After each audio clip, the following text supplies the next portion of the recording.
Kumpirmado na nga ang balitang ikinagagalak ng fans na magbabalik serye si Daniel Padilla. Ayon sa mga umiikot na usap-usapan sa industriya, muling mapapanood ang aktor sa telebisyon at posible raw na bibida siya sa isang spin-off ng hit kapamilya action serye na Incognito. Kung matutuloy, muling gagampanan ni Daniel ang kanyang karakter na si Andres Malvar na minahal ng maraming manonood dahil sa tapang at lalim ng pinanggalingan nito.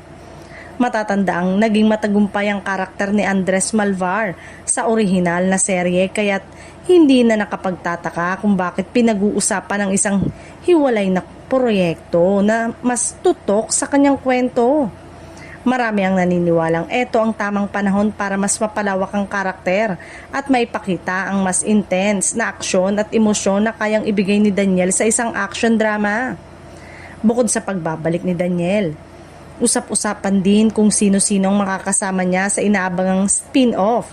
Posible kaya makabalik sina Kyla Estrada, Maris Racal at Baron Geisler.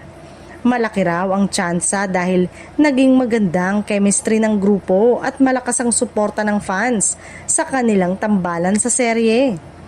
Hindi rin mawawala sa usapan ang posibilidad na makasama muli sina Anthony Jennings at Ian Veneracion na parehong nagbigay ng bigat at kredibilidad sa kwento. Samantala, kumpirmado naman na hindi makakasama si Richard Gutierrez sa proyekto. Ayon sa balita, abala ang aktor sa sarili niyang action serye kung saan ay makakatambal ni Gerald Anderson kaya't malabong makabalik pa siya sa mundo ng Incognito.